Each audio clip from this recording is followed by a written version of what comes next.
정직한 관찰, 따뜻한 대화, 국민TV 라디오 시사 프로그램 정운현의 타임라인과 함께하고 계십니다.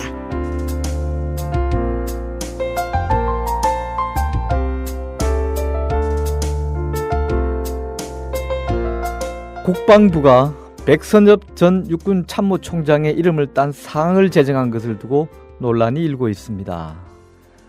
백 전 총장은 군 원로 가운데 한 사람으로 보수 진영으로부터 한국전쟁의 영웅으로 불리는 인물입니다. 그러나 그는 일제 때 만주군 장교로 복무한 경력이 있어 친일 군인으로도 불리기도 합니다. 그러나 그간 군부와 보수 진영은 줄기차게 그에 대한 미화 작업을 해와서 논란이 있어 왔는데요. 이번 상 제정도 같은 맥락에서 비롯한 것이라고 하겠습니다. 오늘 초대석에서는 이 문제에 대해 저와 김영민 PD가 자세히 짚어보려고 합니다. 자, 이 백선엽 씨가 이제 뭐 친일 군인이었다는 사실이야 뭐 저도 익히 들어 알고 있습니다만 며칠 전에 국방부에서 백선엽 한미 동맹상을 이제 만들겠다라고 해서 논란이 되고 있는데 우리 정운현 이사 참 이상해졌습니다. 이게 출연자도 아니고 이 진행자가 떠버렸는데 뭐 이 부분에 대해서 정통하시니 제가 이렇게 여쭙고 우리 정운현 이사께서 답하시는 형식으로 한번 가도록 하죠. 이 백선엽 한미 동맹상 이건 누가 어떤 목적에서 제정한 상인지 이거 한번 좀 말씀해 주시죠. 예, 국방부가 만든 상입니다. 한미동맹 60주년을 맞아 올해부터 한미 양국의 군사동맹 발전에 헌신한 미국 인사들을 대상으로 제정한 상인데요. 이 상은 한미 군사동맹이 60주년을 맞았음에도 불구하고 그동안 미국 측 인사들에 대해서 제대로 해준 게 없다.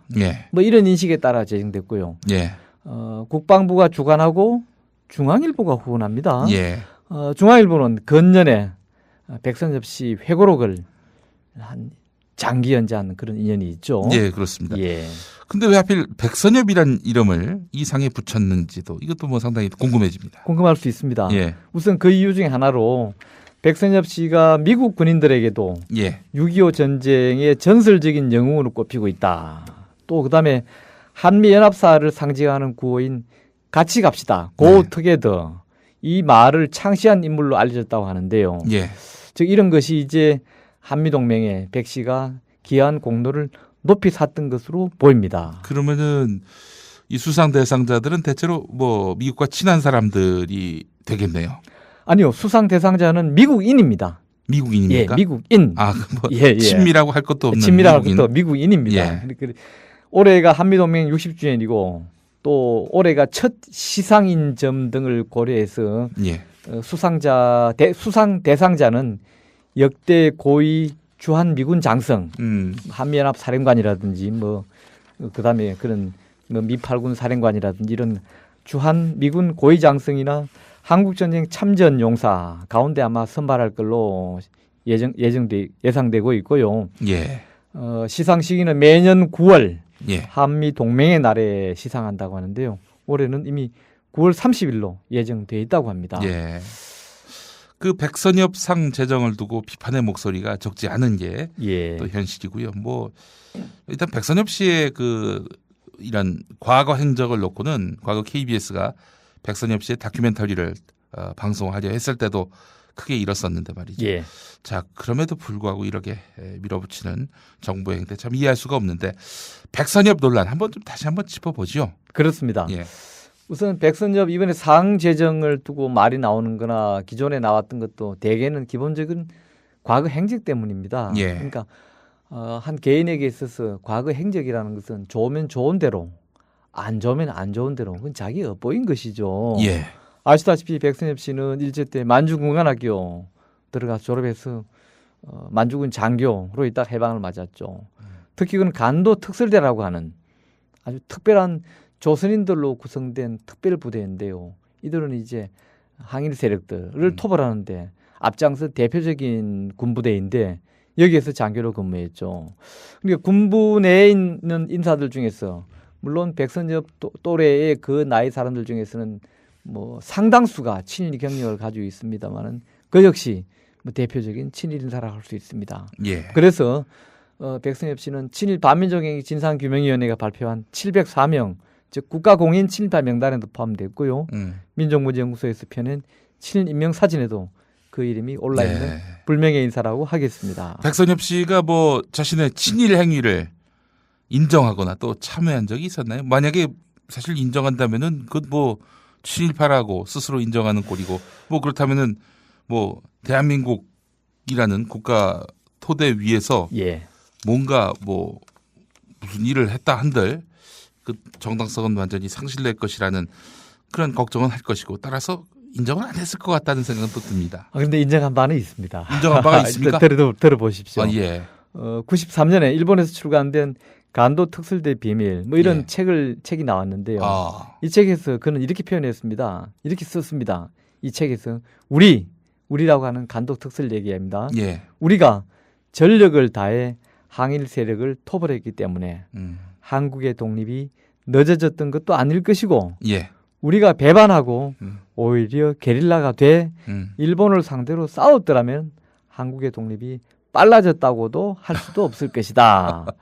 동포에게 총을 겨눈 것은 사실이었고 비판을 받더라도 어쩔 수 없다. 이렇게 네. 썼는데요. 그 책에다가. 네. 그러니까 자기의 친일은 인정했습니다마는 그렇다고 해서 네. 동포 여러분 저는 죄인입니다. 국민 앞에 부끄럽습니다. 참여합니다. 또 이렇게 한 적은 또 없어요. 현실적으로 그런 선택을 할 수밖에 없었다라는 일종의 어떤 변명만 했을 뿐이군요. 변명이죠. 예. 네. 하지만 그 경력에 대해서는 사과가 없었다. 없었습니다. 예. 자, 백선엽 씨가 그래도 후대 영웅으로 이렇게 추앙받는 이유는 한국 전쟁 때 뭔가 역할을 했기 때문이다 이런 얘기인데 예. 한국 전쟁 때 무슨 일을 했습니까, 이 양반이? 예, 그 말씀하신 대로 한국 전쟁의 영웅이라고 불릴 정도로 보수 지정에서는 아주 띄우고 있는데요. 예. 뭐 그가 또 참전해서 한국 전쟁 공로가 있는 것은 부인할 수 없죠. 네. 한국 전쟁 발발 당시 그는 육군 대령으로서 제1사단 사단장이었습니다. 예. 근데 초기에는 이제 뭐 북한이 갑자기 밀고 내려오니까 예. 또 거기는 탱크라든지 그런 중화기가 있어서 우리가 불리했죠. 그래서 이 1사단도 쭉 밀려서 낙동강까지 후퇴했는데요. 당시 이제 낙동강 지역에서 이 1사단은 미국 1군단에 배속돼 가지고 미군하고 함께 경북 칠곡에서 소위 다부당 전투를 했습니다. 전시작전권이 예. 미군에게 있었군요. 뭐 이때도 뭐 이미 넘어간 예. 때였고요. 그래서 이제 이 다부동 전투에서 이제 나름으로 상당한 전功을 세웠죠. 그래서 이 공로로 그 당시 33살이던 그가 한국군 최초로 사성장군 별 4을 달았습니다. 예. 그때 33살이었습니다. 물론 뭐 그 당시 정일근 전 총리 같은 경우에는 서너 살 때 한국군 총지휘관이 되기도 했었죠. 뭐 그거는 시대 상황이 그랬으니까 뭐 그건 그대로 인정하고요. 그 이후에 이제 또 다시 미군이 합류하면서가 아니라 그 인천 상륙 작전이 또 시작되면서 다시 미군 24보병사단과 함께 다시 북으로 올라가면서 평양을 누가 먼저 탈환하느냐 이런 경쟁을 벌였는데 예. 그가 지휘하던 이 1사단이 제일 먼저 평양에 입성해서 예. 어떤 한국전쟁 당시에 그는 상징적으로 기록되는 그런 성과를 올리게 됐죠. 그러면 다시 또 중공군이 또 반격하면서 밀려 내려와서 38선까지 또 이남으로 밀려왔죠. 예. 그때는 또 다시 백선엽은 지리산 일대에 있는 빨치산 이른바 토벌작전에 나서서 또 나름으로 공을 세웠고 물론 그 과정에서 민간인 학살이나 이런 문제로 또 비난의 소지는 분명히 있지만 나름으로는 또 뭐 전시 상황이니까 또 그런 인민군 빨치산 토벌작전에 공이 있는 것은 또 분명한 사실이라고 하겠습니다. 네. 그리고 나서 나중에 휴전 관련해서 한국 측 대표단으로서 또 참여한 바 있었죠? 그렇죠. 1952년 휴전 회담이 체결되자 그는 한국정 대표단으로 한 사람으로 이제 휴전 문서에 조인하게 됐고요. 이후에 육군 제2군단장을 거쳐서 1952년 7월 육군 참모총장에 임명됐고요. 그때 나이는 이제 앞서 얘기한 그때보다 더 빠른 32살이었는데 1953년 1월 육군 대장으로 그때가 이제 33살이죠. 진급했고 이듬해 5월에 제1야전군을 창설해서 사령관이 됐습니다. 또 그로부터 3년 뒤인 1957년에는 그 유일하게 예. 두 번째 육군 참모총장이 임명됩니다. 지금 몇 살 때입니까 그때가? 57년이니까 뭐 30대 중반이네요. 그래도요. 그러다가 대통령은 이 무렵 70대. 80대죠. 80대죠. 80대고 80대죠. 육군 참모총장은 30대 중반. 예. 그러다가 1960년 4.19 혁명 후에 예. 젊은 장교들이 이제 본인이 젊지 않습니까? 본인 더 젊은 장교들을 얘기하는 겁니다. 본인보다. 그때는 그러니까 이미 이때 이 당시는 군인들 중에서도 장성급이면은 예. 각하라고 불렀습니다. 그 당시에. 그러니까 각하라고. 조로 현상이 있었던 시절이죠. 예. 그래서 4.19 후에는 이제 더 젊은 20대, 뭐 또 30대 초반 이런 젊은 장교들이 이제 정군 운동을 폈죠. 예. 이승만 정권 때 결국 이승만 정권 때 고위 장성들 역시 이승만 정권을 떠받치는 세력의 일부였으니까 예. 그때 이제 결국 백선엽도 후배들에게 밀려서 군복을 벗었습니다. 생각해 보니까 그 5.16 쿠데타 그 무렵 그 쿠데타의 주역이었던 김종필 씨도 예. 35쯤 됐네요 보니까. 그렇죠. 예. 박정희는 42살입니다. 1917년생이니까 44살입니까? 44살이군요. 예. 참 그때는 뭐 돌이켜 보면은 젊은이들이 주도를 했네요 보니까. 그렇다고 나라를. 봐야죠. 지금 나이로 본다면은 예. 예. 자, 이 박정희의 이제 5.16 군사 쿠데타 시기로 이제 접어들었는데 예. 일단 뭐 군복을 벗었으니 다시 입을 리는 없었을 것이고 예. 백선엽이 근데 박정희 때 잘 나가지 않았습니까? 잘 나갔죠. 뭐 했습니까 그때는? 우선 5.16 당시부터 좀 본다면요. 예. 1960년 4.19 후에 군복을 벗고 예비역이 된 그는 바로 외교관에 임명됐습니다. 예. 1960년 7월에 중화민국 대사, 쉽게 말하면 대만에 있는 대사입니다. 네. 즉 중국 본토가 아니고요. 예. 대만 대사로 부임해서 자유중국이라고 예, 자유중국이라고 했죠. 예. 그 당시. 그러다가 이제 대만 대사로 있을 때 5.16을 맞았고요. 근데 5.16 후에 이제 군인들이 정권을 잡으면서 네.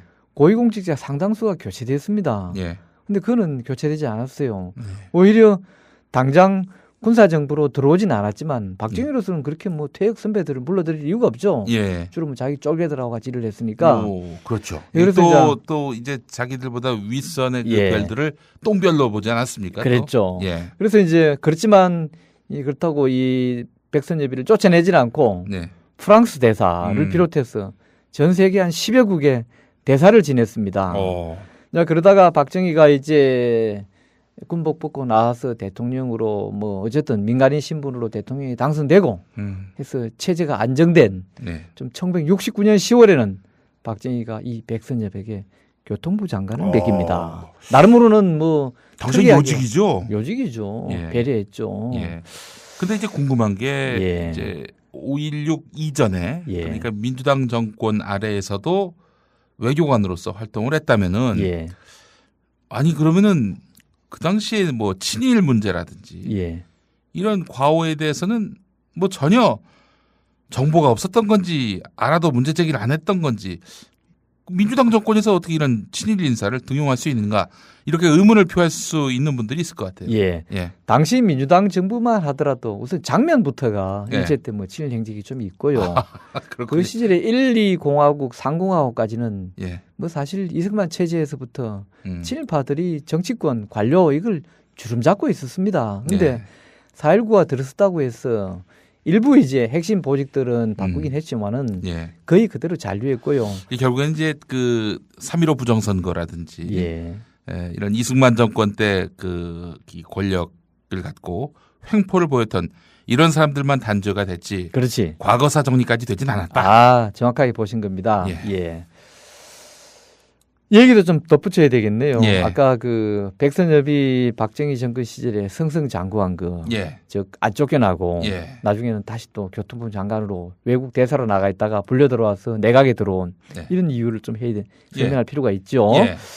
우선 두 사람은 좀 특이한 인연이 있습니다. 음. 특이한 경력에다가 특이한 인연이 같이 있는데요. 친일 경력 말고 그것도 또 있습니까? 있고 우선 두 사람 모두 사범학교 출신이라는 독특한 경력이 있습니다. 교사 출신. 예. 예. 백선엽은 평양 사범, 예. 박정희는 대구 사범. 예. 당시 한국에는 사범학교가 3개 있었습니다. 예. 초기에는 예. 서울에는 경성 사범. 음. 근데 이제 백선엽은 평양사범, 박정희는 대구사범 나와서 쉽게 말해서 초등학교 교사를 하다가 사범대학이 나중에는 이제 교육대학이 됐죠. 예. 교사를 하다가 둘 다 이게 마음에 안 들어서 내던지고 만주가 군관학교 가서 졸업하고 이제 이렇게 군인이 됐고요. 네. 우선 또 해방 때까지 만주군 장교로 둘 다 중이었습니다. 네. 장교로 근무한 것도 경력이 같은데 박정희는 신경군관학교, 네. 백선엽은 그 전신인 봉천군관학교 9기, 예. 백선엽은 박정희는 신경군관학교 2기 졸업생입니다.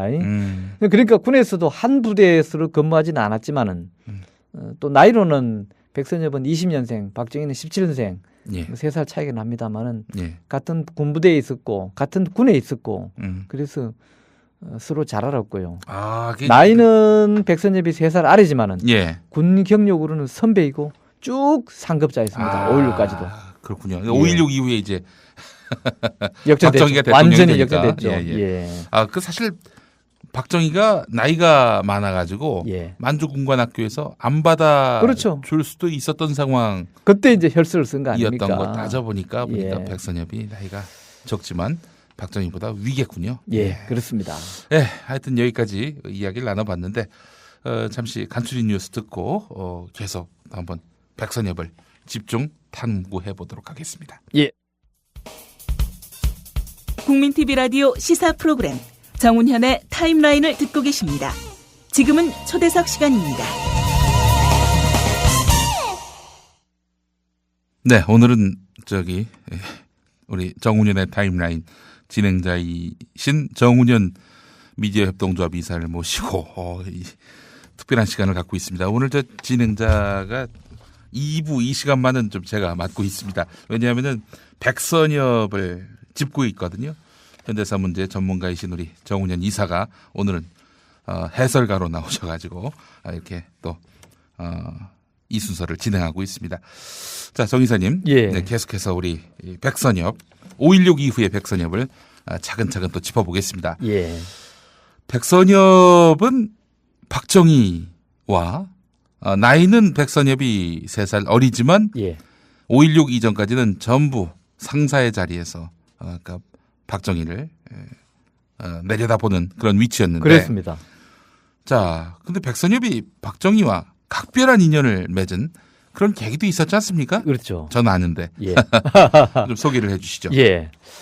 바로 박정희를 구명해 준 일이 있었습니다. 구명을 해줬다. 예, 구명을 목숨을 구해줬다는 얘기죠.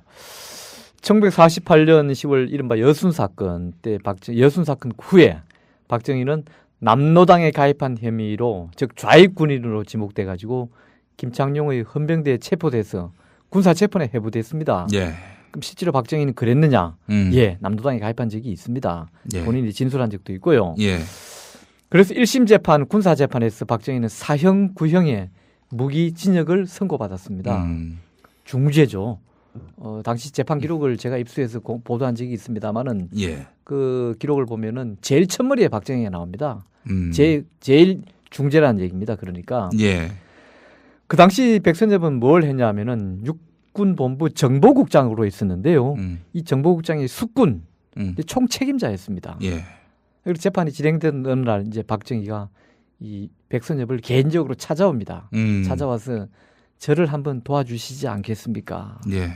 이 첫 마디 말을 꺼내면서 예. 간곡한 구명 요청을 했고, 예. 근데 어쨌든 백선엽은 그의 마음이 흔들렸던지 한번 도와드리지요. 예. 이렇게 얘기를 하면서 예. 박정희를 돕게 냈습니다. 근데 이제 백선엽, 박정희 이런 사람들이 기본적으로 만주군 출신입니다. 예.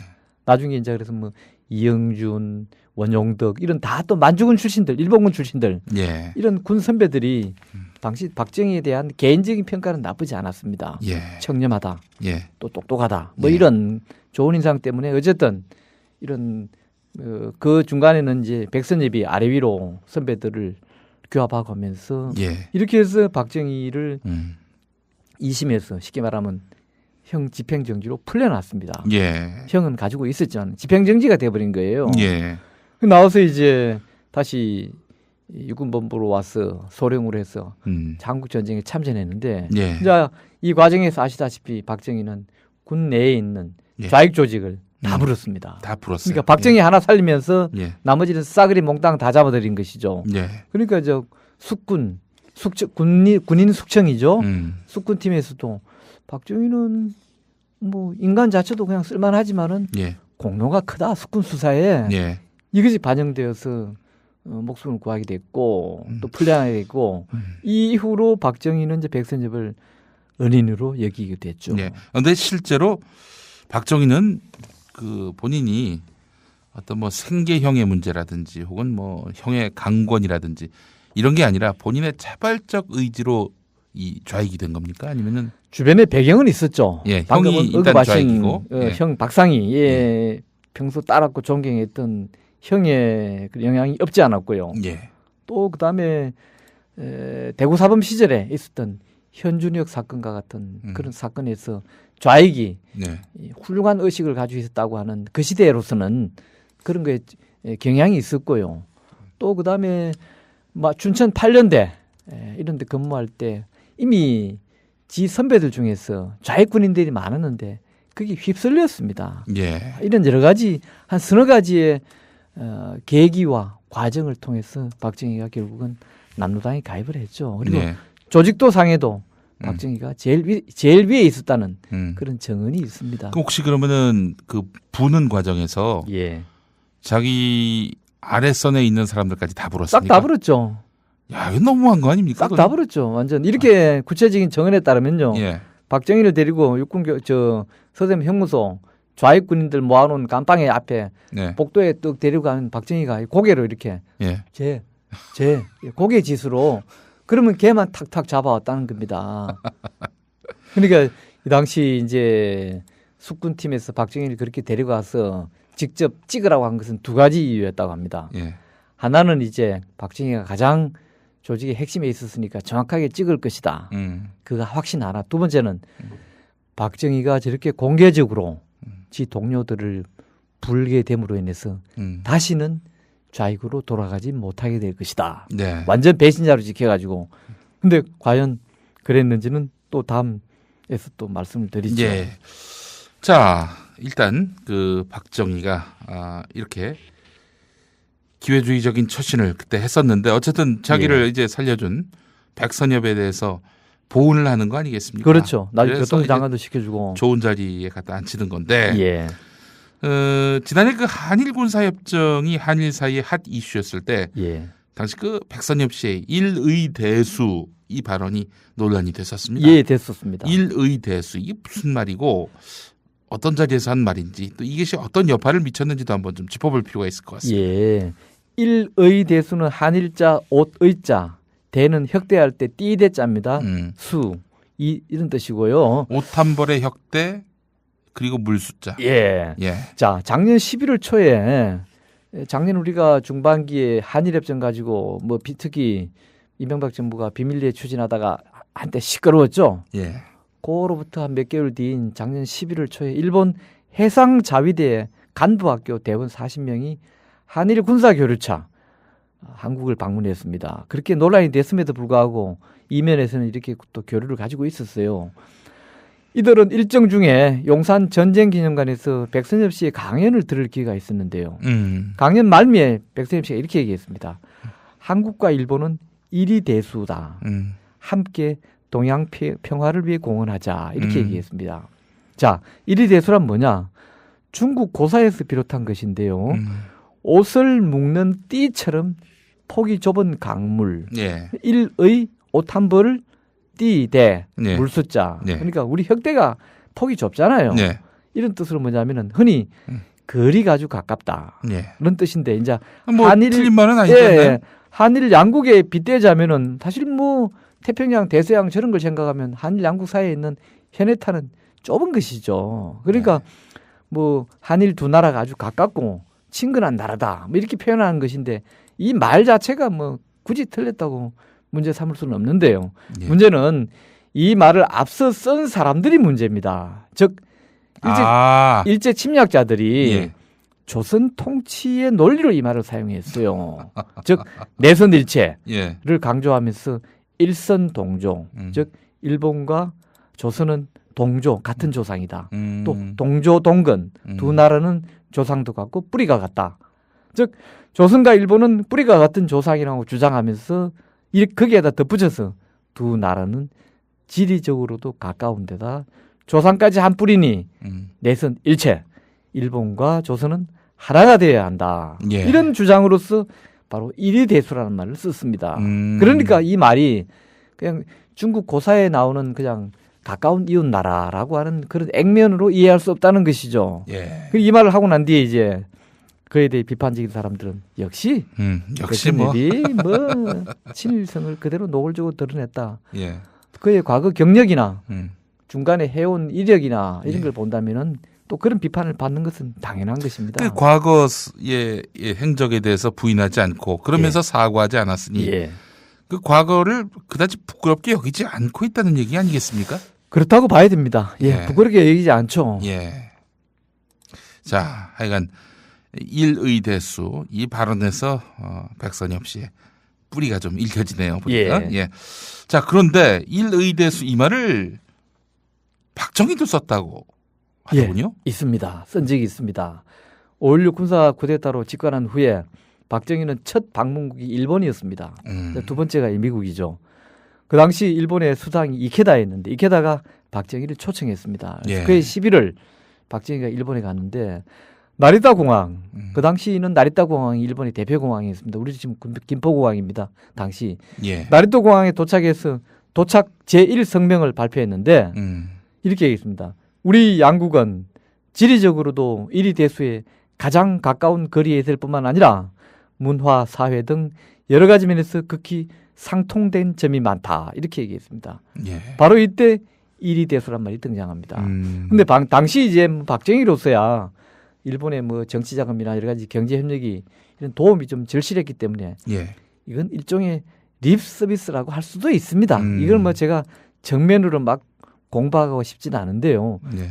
박정희 이런 말에 대해서 이에 화답이라도 하듯이 또 일본 정치인들이 이 말을 늘 즐겨 사용했다는 점인데요. 대표적으로 한일 국교 정상화의 배후 인물로 꼽히는 일본의 유명한 야스오카라는 양명학자가 있었는데요. 이 사람은 박정희가 박태준을 보내가지고 포항제철을 건립하는데도 배후에서 큰 도움을 준 또 영향력을 행사한 인물인데 이 박태준에게 야스오카 이렇게 얘기했습니다.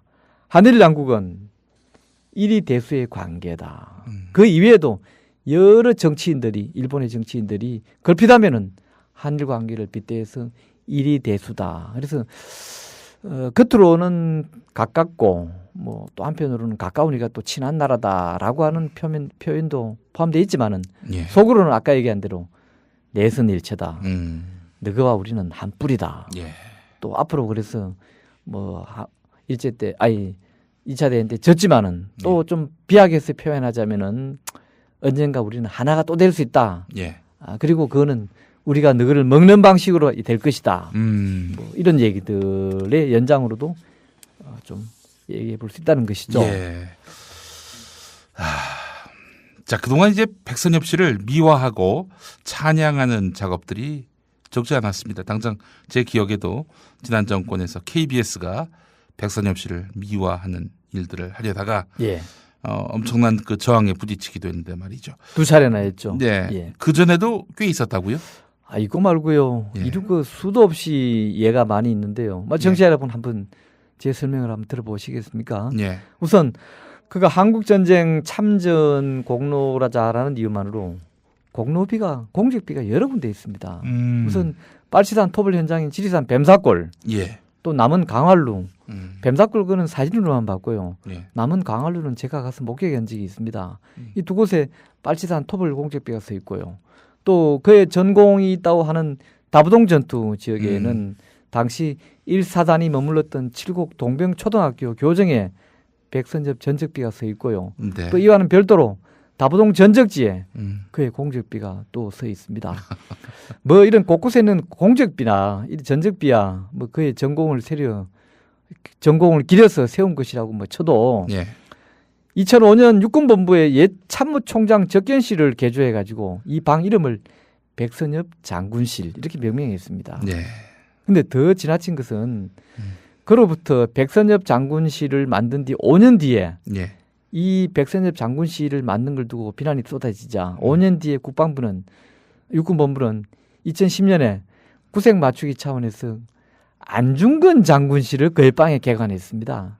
안중근 의사. 안중근은 그냥 군인이죠, 사실은. 예. 우리는 이제 독립투쟁가, 항일투쟁가라고 부르지만 굳이 신분으로 본다면은 군인이고요. 안에서 역시 대한중군 의장이다 이렇게 표현했으니까. 아니 요즘 그 일부 초등학생들은 안중근 의사를 무슨 치과 의사, 안과 의사, 예, 뭐 이런 걸로 알고 있어서 예.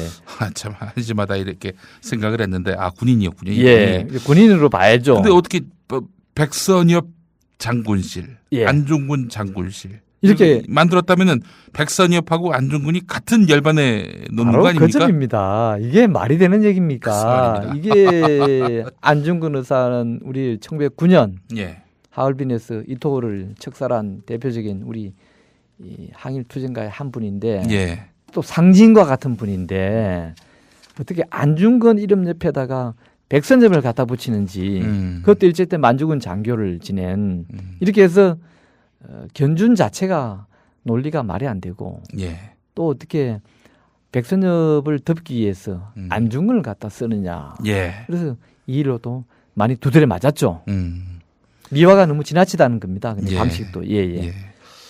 기분 나쁘죠. 이렇게 대칭적으로 이게 같은 열반에 놓고 보는 거가 뭐 비교를 한다든지 대조를 한다든지 하더라도 같이 이렇게 놓고 할 만한 한다면은 뭐 둘이 비슷하다. 예를 들면 이런 거죠. 박근혜 대통령 신문에 사진이 실렸는데 박근혜 대통령하고 예를 들어서 야당에 뭐 한 부대변인쯤 되는 분이 같이 같은 크기의 사진이 실린다 그러면은 난리 나죠 아마. 뭐 사정을 보지 않고 예. 당장 청와대에서 연락이 올 겁니다. 예. 이정현 홍보수석이 예. 이거 우리 연맥이는 거 아니에요? 지금 비슷한 겁니다. 네, 그렇죠. 안중근 의사 이런 훌륭한 분을 백선엽하고 이렇게 그것도 순서도 뒤에 구색 맞추기 용도로 구색 맞추기용으로 백선엽 먼저 하고 네. 말이 많으니까 안중근을 갖다 붙인 이게 네. 말이 됩니까 여러분? 자, 하여간 백선엽 씨를 이렇게 띄우려고 하는 국방부의 의도 좀 눈물 접기까지 한데 한때는 또 명예 원수로 추대하려고 했던 그런 움직임도 있었다고 하거든요. 예. 지난 2010년 국방부가 네. 한국전쟁 60도를 맞아 기념사업 하나로 이 사업을 추진했는데요. 예. 결국 군 안팎에서 거센 반발이 일자 결국 접고 말았습니다. 반발 이유는 크게 두 가지인데요. 우선 원수, 여러분 별은 이제 별 하나는 준장, 둘은 소장, 셋은 중장, 넷이 대장, 다섯이 원수입니다. 즉 그래서 오성장군이라고 하죠. 예. 근데 오성장군 여러분 원수라면 여러분 혹시 메가더 원수, 글쎄 말이에요. 메가더 뒤에 원수라는 이름이 붙는 것, 직책이 붙는 것을 여러분 아마 기억하시는 분들이 들어있을 텐데요. 메가더도 미국의 장군으로서는 메가더 대장입니다. 장군입니다. 그런데 2차 대전 말기에 2차 대전 때 메가더는 연합사령관이었습니다. 연합군에. 그러니까 이런 여러 나라의 부대를 지휘하는 연합군의 사령관일 때 드물게 원수라는 이런 직함을 부여합니다. 근데 우리나라가 무슨 지금 뭐 연합군도 아닐 뿐들은 예. 우리보다 화력이나 병력이 훨씬 많은 미군에도 원수가 없어요. 예. 근데 비록 명예라는 말을 붙였다고 하지만 한국군 그것도 전직 장군에게 원수를 추진한다는 게 이게 말이 되느냐. 지나쳐도 보통 지나쳤다가 아니다. 네. 근데 오성 장군 중국에서 딴 별까지 포함해서 오성 장군이 있지 않습니까? 우리나라 역사에? 김 무슨 장군? 김홍일 장군. 김홍일 장군. 예. 김홍일 장군이 5성까지 되나요? 그런 걸로 잘 알고 있는데. 그렇습니까? 중국 그 소장 출신이죠. 예. 소장이고 거기서 딴별, 한국에서 딴별 해가지고. 한국에서 나중에 이승만 시절에 그때 이 양반이 중장까지 올라가. 그럼 확인해 보도록 하겠습니다. 제가 정확하지 않아서 단언하기는 어렵습니다만은. 이제 또 두 번째는 어떤 반발이 있었느냐. 오성 장군. 맞습니다. 오성 장군입니다. 오성 장군입니까? 좋습니다. 저도 확인했네요. 이제 원수라는 걸 하니까 이제 도대체 한국군 편제에서 원수라는 게 비록 명예 원수라고 해도 적절하지 않다. 하나. 또 하나는 뭐냐면은 한국군 참전 군 원로들이 반발을 했습니다. 백선엽이 니 혼자 다 했냐?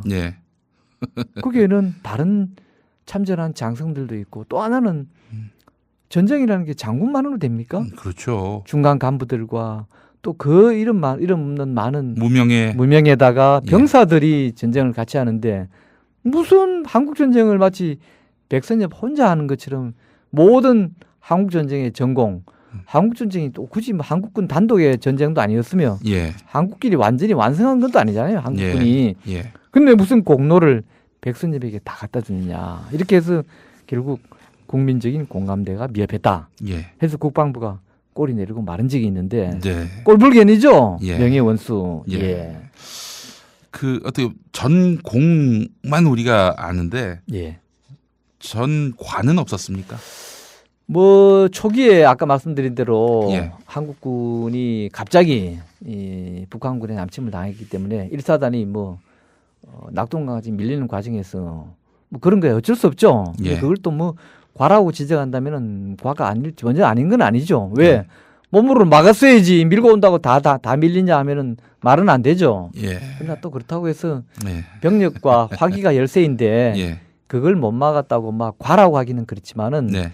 예를 들어서 한국 전쟁 중기에 예. 동해안 지역에서 강원도 지역에 있었던 유재흥 장군의 그런 패전사 네. 그런 전쟁 패전사는 특별히 이 백선엽한테는 없었던 걸로 네. 알려져 있습니다. 알겠습니다. 뭐 민주당 소속이긴 한데 이인재 파주시장 이 양반도 뭐 동상을 세우려다가 결국 하여튼 좌절되기도 했는데 예. 자, 뭐 군부든 국방부든 뭐 하여간 이런 보수 진영에서 백선엽 미화, 백선엽 영웅으로 이렇게 추대하는 이미지를 만드는 이런 의도는 무엇에 있을까요? 우선 앞서 말씀드린 대로 백선엽도 이것저것 뭐 과가 없진 않은데요. 예. 대표적으로 친일 경력인데 그럼에도 불구하고 한국 전쟁의 영웅으로 그를 강조하는 것은 우선 두 가지가 있어 보입니다. 하나는 백 씨가 미국과의 관계에서 보수 진영이 가장 중시하는 한미 관계에서 특별히 나쁜 인상을 갖고 있지 않다. 예.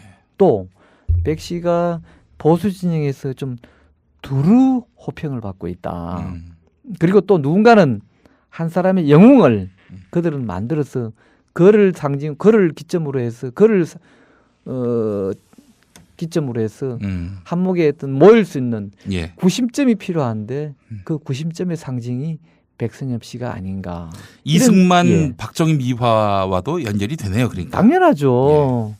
이승만, 박정희, 백선엽은 한때 한 지휘 라인에 있었습니다. 즉 이승만이 대통령, 백선엽은 육군참모총장, 박정희는 그 밑에 사단장.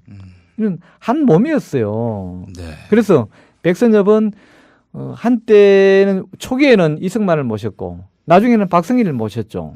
안 그렇습니까? 네. 그러니까 이승만 때는 육군참모총장, 박정희 때는 예를 들면 대사나 교통부 장관을 하면서 이 백선엽은 두 시대의 가교 역할을 하는 비슷한 그런 인물이고요. 그래서 백선엽을 또 추앙하는 인물들이 대개 이승만과 박정희를 추앙한 인물들입니다. 이런 예. 공통점이 있고요. 예. 그래서 이승만, 박정희, 백선엽 이 인물들은 우리 현대 한국 보수 인맥의 상징과 같은 인물이기 때문에 이 세 사람의 이런 미화 작업은 한 맥을 가지고 있다. 이렇게 네. 얘기할 수 있겠습니다. 예.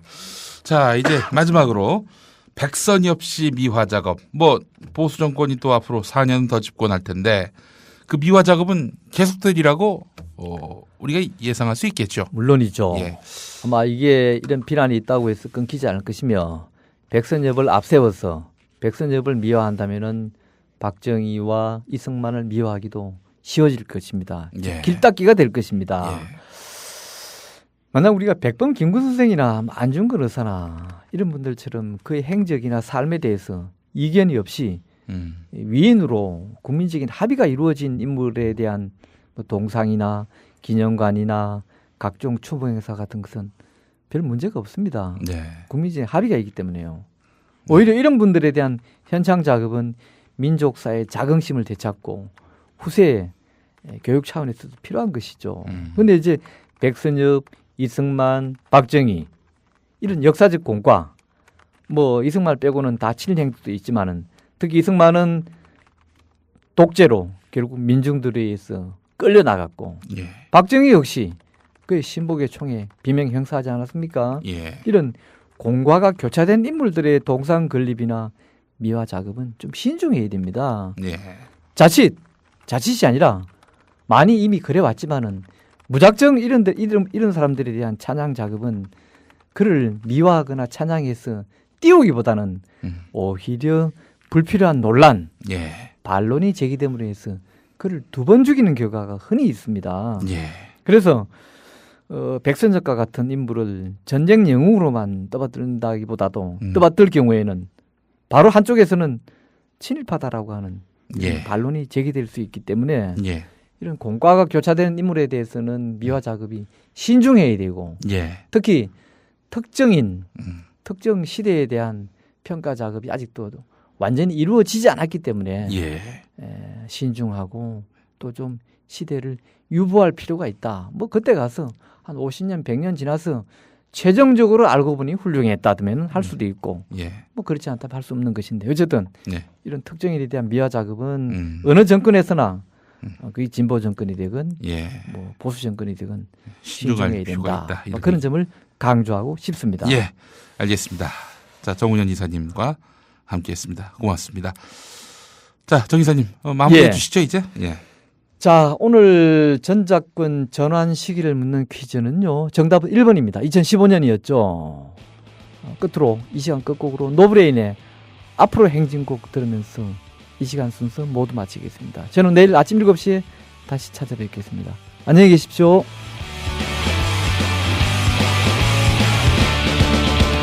장하도 담배님 아들 딸들은